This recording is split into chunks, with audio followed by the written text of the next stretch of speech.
Hi, my pickles, my snowflakes, my turtles, and my no matter what club members. I'm so glad you're here. And if you're new here, you'll find that this is just a channel with eccentric old Sarah talking about keto, carnivore, carnivish, foods in general, sometimes some trends, sometimes some rantings, sometimes, not often, there will be a smackdown. And this is a fly swatter that Amy sent me.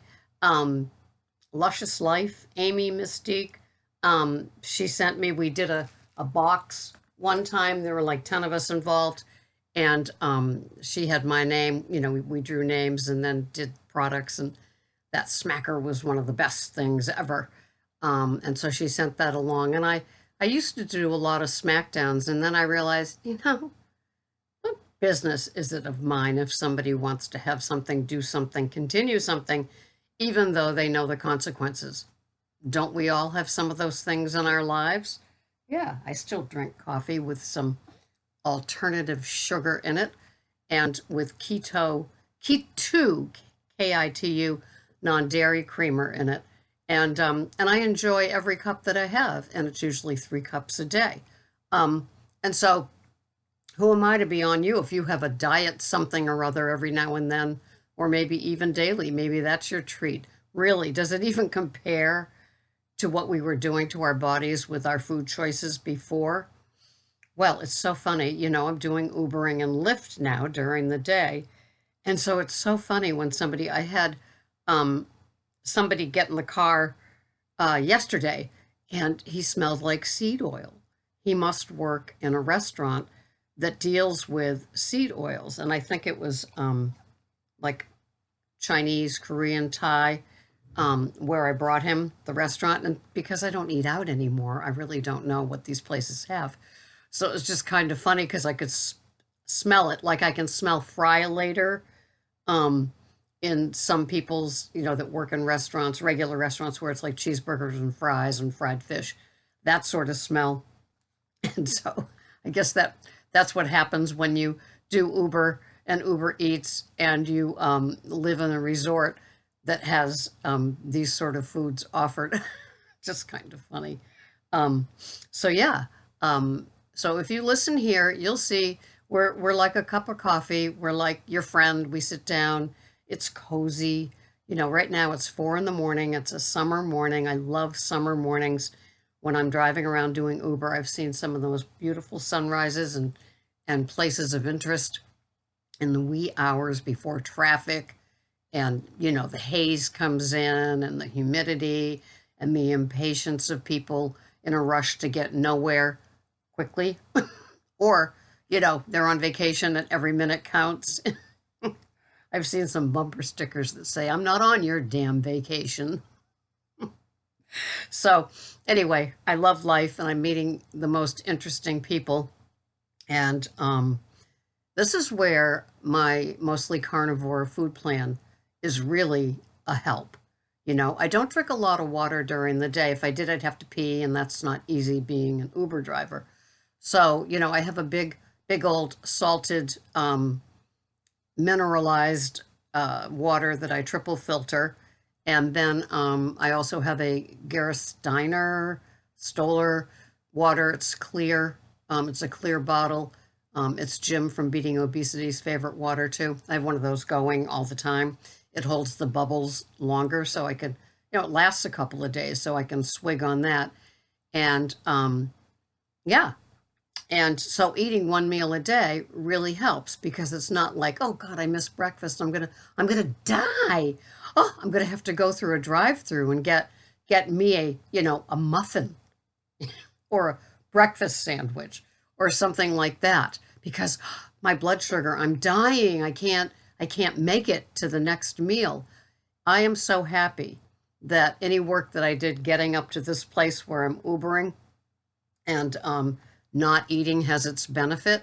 Plus, I'm distracted because I'm out of the house, out of the kitchen, not thinking that food is a good idea. And, all winter, I just did my matroning. I didn't start Ubering until April. And so this has been great for me because I'm not sitting at home, and I get to watch videos when I do my overnights, but it's not the same as sitting here with the food calling and what time is Greg gonna be home so we can eat, and it would be great to eat early, and all that kind of stuff. So I do OMAD, one meal a day, and I wasn't always one meal a day. I was T-mad, too mad, and I thought I could never go to OMAD, and I tried it one day with the caveat that I could go back anytime.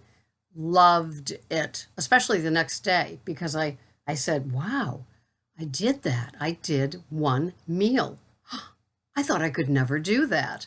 And so it's been wonderful, never looked back. It just makes sense to me. And some of you do check out, I usually do a video of what I'm having that day, right as I sit down to the table. Greg says, doing a video, and I say, yup. And so I do a quick video of what I'm having. And then below that, I list the calories and the macros, just in case you needed to know my business. And so I eat a lot of the same stuff. So it could be boring, but it could be your first time tuning in. And so you go, what is she eating? Look at that picture of that huge steak on her plate. The plate's 7 inches, but it does look huge when I do the video. So I always remind people it's a 7-inch Fiesta pink flamingo plate. So, and I love it. So I'm basically a beef and egg kind of person. I did have some country ribs last week. Those were fun. And but usually you'll see me having a beef tenderloin, a porterhouse, a ribeye, and like tonight I'm having my 10-ounce messy burger. Some of you have seen the pictures. It's nothing but messy. If you didn't know what it was, you would think it was a mistake in a restaurant kitchen that's going to get put into the trash. But it's a 10-ounce burger, and it's 93.7. And I like the 93.7. Did you hear that smack? It's smacking because I'm thinking of having it 11 hours from now. But the reason I like it is because I can have butter and bacon grease to be the fats in the cooking of it. To me, there's nothing else like that. I love my bacon and bacon grease and butter. And so I get it lean because I like that, and I can add my own. And I got that hint from somebody that Mike from OMAD interviewed early on in his video career, his YouTube channel career. And she said, yeah, she buys lean meats and then she can add her own fat. Well, I still like the fatty meats, like, the beef short ribs and ribeye and things like that. But when it comes to the burger, yeah, the 93.7, then I can add my bacon grease and butter. Oh, what's not to love from this food plan, right? So I'm having that tonight with 2 strips of bacon that I cut in half, so there's 4 little strips, and 2 large Pete and Jerry eggs fried along with it, and a cheese on top. And right now I'm working on my Whole Foods sliced cheeses that I love. I've got Munster, smoked Gouda, smoked cheddar, and Havarti. And so I'll put a slice of one of those on top of the burger. Doesn't get better than that for me. I love it. And you'll see it on my pink flamingo 7-inch plate tonight. And it will look like the other ones look like, nice and messy. And so I will enjoy it. So I've got a whole bunch of gratitude going here today. I have a favorite sergeant at work that I work midnights with. And so they promoted the lieutenant that I worked with to deputy chief. And well, anyway, they did reconfigurations, which they do every few months, and they put my favorite sergeant on days. He didn't like it at all. His wife loved it, but he didn't like it. He is a midnight kind of guy, and then he gets to do details and overtime and a lot more things than you can do if you're scheduled working for the day when the details and the things happen. And so he wasn't happy, and so then when they promoted the lieutenant, that left a void in the desk overnight, and they brought him back, and I was so delighted because I just adore this man. And he's 42, and he's just got the right mix for overnights, the eclectic, eccentric part of it, the wackiness of it. And he worked in a crisis unit for a lot of his 20 years. So he is very, very familiar with all these frequent flyers, I call them, that we have nightly, the homeless people that they try to keep off the streets. This is Cape Cod. We don't want to share that with people that are spending, thousands of dollars to be here. And so he's great. He's so respectful. He's everything, and he's just got a great sense of humor. What do they call that? Barrows humor. The sort of humor that you'd probably hear in a funeral home or in the ER when there's nobody there. The stuff that we do just to kind of release our stress of dealing with the uneasy parts of a business. And so gallows humor, that's it. Well, anyway, he was in Boston with his family last weekend and he died of a heart attack at 42. Just they couldn't revive him. Here he is in Boston, talk about the medical capital of the world. It is so devastating. It's so devastating to the entire department. There's not a person out there that didn't adore him like me. It's very, very sad. 42 with 3 kids. And so there's been this hail or pall over the department, and it's just very, very sad. They are giving him a send-off worthy of any officer that is lost. But he was very, very special. And so out of that has come so much gratitude and so much kindness. And it's absolutely been amazing. People don't know what to do when last year an officer was shot by a man and killed, and it was awful. And people didn't know what to do. It was just the events that have happened in that since then. But this is different. People know what to do, so they bring in food. They've started a fund for the family, but the food in the kitchen, it's just so funny. And of course, being a foodie here with you, day in, day out, it's just very interesting to see how normal people handle grief and loss. And because in my world of addiction, it's sometimes it's people's choices that lead them on a long, slow death because they have the chronic disease or they have addictions like alcohol and drugs from my 12-step program. So I'm used to losing people either quickly because of an OD or the long drawn out life of a sad alcoholic that just can't get sober, it can't get and stay sober. And so to lose somebody from a heart attack for no reason, maybe it's in his family that hasn't been released, but it's just interesting to see how normal, everyday people that aren't food addicts like a lot of us here deal with it. What do? They bring in food. So the kitchen is filled. I can't go near the kitchen. It's filled with all those sort of things. The deputy chief's wife is keto, so she's been making keto things like keto scrambled eggs with cheese and things like that, great big pans of them. But, for most people, it's cookies, cakes, and, the box of Joe from Dunkin' Donuts and things like that. So it's just been kind of life altering for me as a person that's always been in the mix of people that make food choices that get them dead quicker or keep them chronically attached to a lot of meds, or in the AA, NA world of dropping dead from drug and alcohol choices. So it's been very, very interesting. I'm a food addict, and so the custodian said to me, life is for living. Why don't you go get some of that food? Food is one of the biggest pleasures of the world, in the world. And I can't explain to him what it's like to have, my mostly carnivore, except for the couple of Brussels sprouts and pizza on the weekends, to have this carnivore way of eating and feel so blessed and have so much gratitude for it.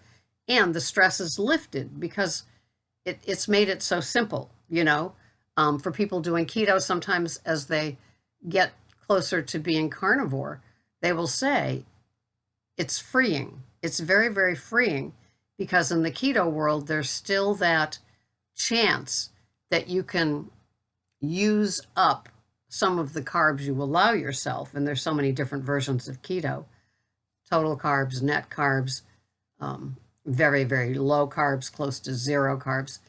There's so much difference in how somebody conducts their keto. And they might start with the extra, a lot of net carbs and then go, maybe I should be doing total carbs and, going down, down, down. If you're not familiar with the difference between total and net carbs, look for videos, either in the YouTube search button or Google it, the difference between total carbs and net carbs to find out. Net carbs are very, very slippery if you're a food addict because they add lots of fiber. Sometimes it's not a really natural fiber. You don't need fiber in your diet. There's a book called Fiber Menace, and that will teach you a lot about fiber. Sometimes the distress of the gastrointestinal world comes from eating too much fibrous kind of foods. And we learn that as we go along. It's not anything that we go searching for. It's like, well, what's wrong with Brussels sprouts, asparagus, and a piece of meat? Well, it could be irritating your gut, but you don't know that yet. And that's okay. Or maybe it doesn't irritate your gut and you're lucky and you can continue to do it. But for a lot of us, we found that the less choices we had, the more obvious a certain food choice could be, like a vegetable. And so we learn as we go. And it is freeing. It's freeing for me because fortunately I still like eggs, I still like cheese, and I still like beef and pork. And so it all just works. And I'm not regretting things. Visually, if I see something, I could have a moment of being sentimental about it. There is one thing in the summer where they push a lot of ads for in the summer, and I do miss that item, but not enough to have it and feel pain or discomfort or gas or bloating or, bathroom issues. So it just gets to a place where sometimes it gets so good with the foods that we have that we allow ourselves, we forget all of the hell of the bloat and the upset stomach and the bathroom and the constipation or the opposite of constipation. We forget all of that, the pain in our bellies, not to mention the cravings, the withdrawals, and the triggers of the other types of food. So it's all very interesting. And I feel the less choices I have, the happier I'm becoming. And it's that way for some people, and for other people, they can't even imagine. How can you not be bored with what you're eating? Well, I cannot be bored with what I'm eating. So anyway, just a quickie, as we get long in the tooth and long in the video. This is what I'm having today, just for the record. I am having